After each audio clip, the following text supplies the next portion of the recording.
बोलिए कृष्ण कन्हैया लाल, सांवरिया सरकार की। अभी वो शुभ घड़ी आ गई जिस समय क्या था कि सारी नदियों में जल भर गया, सारे पेड़ों पर फल लग गए, सारी धरती हरी भरी हो गई, सारी रत्नों की खानें भर गई। धरती पर वो सुहावना समय आ गया जब भगवान का जन्म होना था। ये सारे नक्षत्र तारे सब ठहर गए जब प्रभु का जन्म होना था। अथ सर्वगुणोपेत काले परम शोभना, अयर्वाजन जन्माक्षम शांत ग्रह तारकम। सब कुछ शांत हो गया उस समय से। 12 बजे शांति होता है नहीं, रात्रि के 12 बजे जन्म लिया था तब तो शांति होती है। किसी के घर में कोई लड़ाई झगड़ा चल रहा हो तो आवाज आएगी, या फिर कोई विवाह का उत्सव हो या जन्म उत्सव हो तो बातें लेट तक नहीं सोते, तो 12 बजे तक तो शांति वैसे भी हो ही जाती है। तब भगवान का क्या हो गया, जन्म हुआ। बोलिए कृष्ण कन्हैया लाल। शीतल मंद सुगंध पवन चल रही है और चारों तरफ का वातावरण खुशमय है। इसको जन्म भी हम कह ही देते हैं, ऐसे प्राकट्य है, भगवान का प्राकट्य। ये देखकर के वासुदेव जी ने विचार किया कि वंदना की, किरीट कुंडल मुकुट सही लाए। तो देख करके वसुदेव जी देवकी जी समझ गए कि प्रभु आ गए।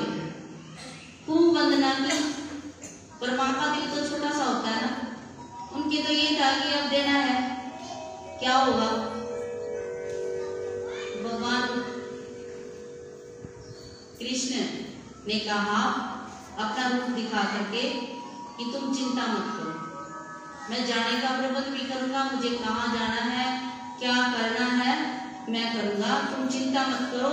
हे माता अब चिंता करनी छोड़ दो, आज के बाद आप भी चिंता करनी छोड़ दो।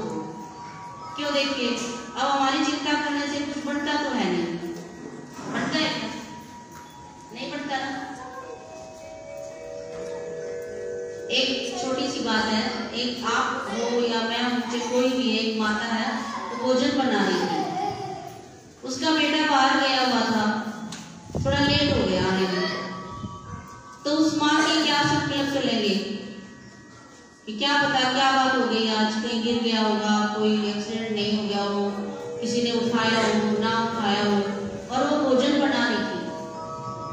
भोजन बनाते बनाते उसके यही संकल्प चल रहे थे। थोड़ी देर में बेटा आ गया, माँ तो खुश हो गई, परंतु जो आप भोजन बना रहे थे उस भोजन में वो संस्कार, वो बातें वो सम्मिलित हो गई। वो भोजन भगवान के भोग के लायक नहीं रहा। तो हम ये सोच करके बनाए भोजन कि ये भोजन जो है वो भगवान के मुझे क्या करना है, भोग लगाना है, ये उसके लिए बना रही हूं मैं, फिर चाहे परिवार खाए।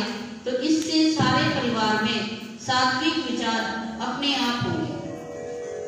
हो सकता है बीमारियां भी दूर हो जाए, किसी के मनोरोग हो तो वो भी समाप्त हो जाए। तो प्रभु का भोजन बना रहे हैं प्रभु के लिए, और हर खाने पे किसी ना किसी का नाम होता है। आप ये तो सोच के नहीं बनाते ना कि मैं इसी को दूंगी उसी को दूंगी, थोड़ा बहुत तो देखो हम करते ही हैं डालते हुए कि किसके डाल रहे हैं, थोड़ा सा हम कर देते हैं आपस में। हाँ, किसी के ज्यादा डाल दिया, किसी के कम डाल दिया, तो थोड़ा बहुत हो जाता है, लेकिन हम भगवान का भोग के लिए जरूर। बोलिए श्रीमन नारायण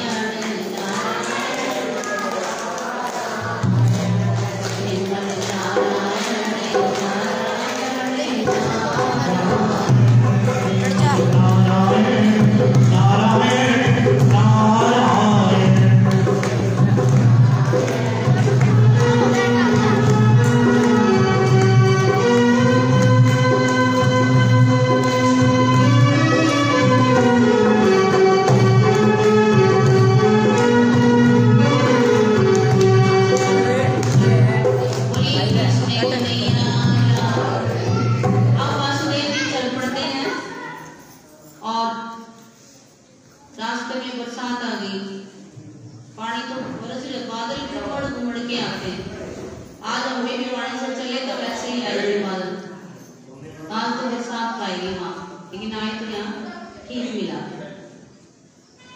तो बादल भी दर्शन करना चाह रहे हैं। और फिर यमुना में जा रहे हैं तो यमुना भी भरिया ही ज्यादा। जब भगवान के पैर थोड़े बाहर निकले, तभी तो वो पैर थोड़े बाहर ही रखते हैं जब लेकर के चलते हैं ना। कल भी आपने देखा होगा कि कृष्ण के पैर थोड़े बाहर होते हैं। तो यमुना मैया ने पैरों को टच किया और फिर धीमी पड़ गई। अब वो वासुदेव को तो थोड़ा डर था ना अंदर, लेकिन वो सात्विक विचार के थे, डर नहीं रहे। कोई पाप चोरी थोड़ी कर रहे थे वो। और भगवान ने सारी बातें बता दी थी। तो तुम नंद बाबा के घर जाना और मुझे लेके जाना, वहां योग माया ने जन्म लिया, उसको ले आना। तो वासुदेव जी गए तो ताले सारे बंद थे, वो खुल गए और नंद बाबा के यहाँ भी खुला दरबार मिला। और यशोदा मैया के पास नंद बाबा के यहाँ एक कन्या थी।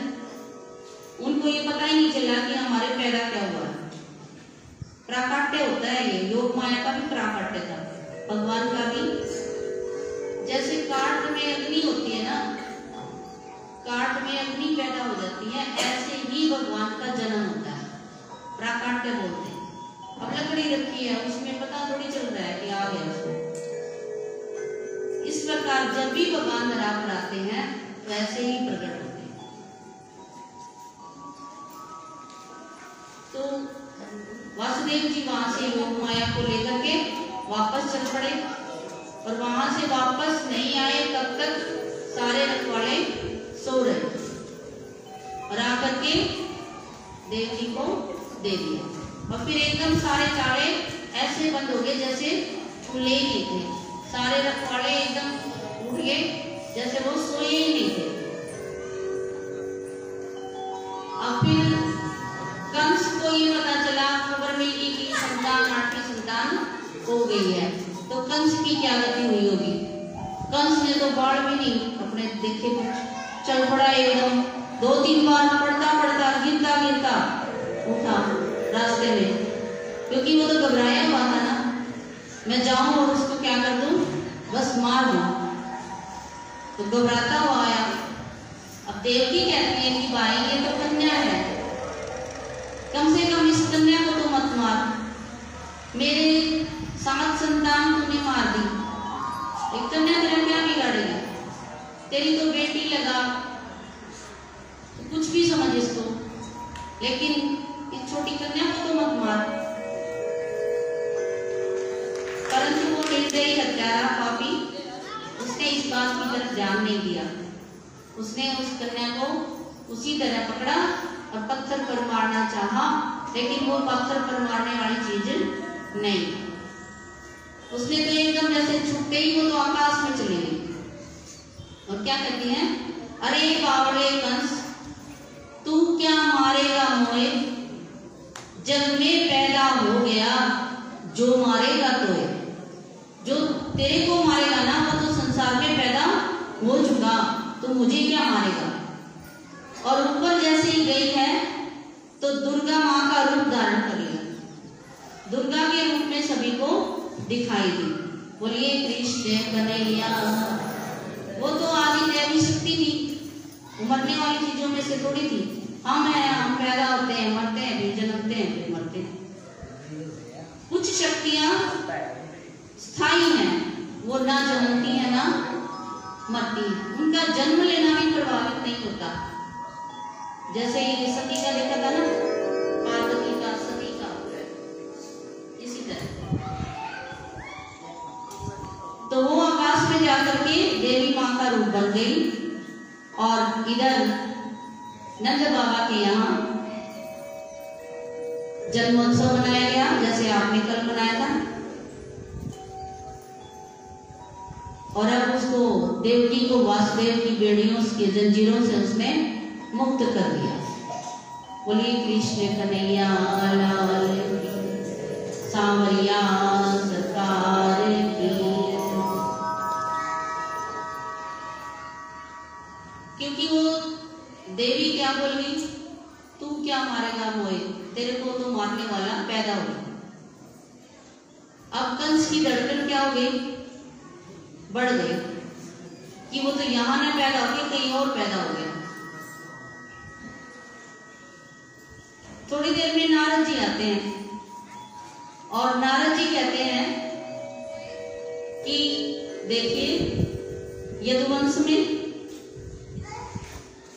वृष्णिवंश में, भोजवंश में तो कंस था, तो उन दोनों वंशों में धरती पर देवी देवता आकर के जन्म ले रहे हैं ग्वाल बालों के रूप में। और 8-10 दिन बीत गए थे तो नारद जी ने कहा कि वो जो बच्चा है ना इतने ही दिन का है, 8-10 दिन का भी, जहां भी उसने जन्म लिया है। अब कंस क्या हो गया, चिंतित हो गया। कंस ने अपने मंत्रियों को बुलाया।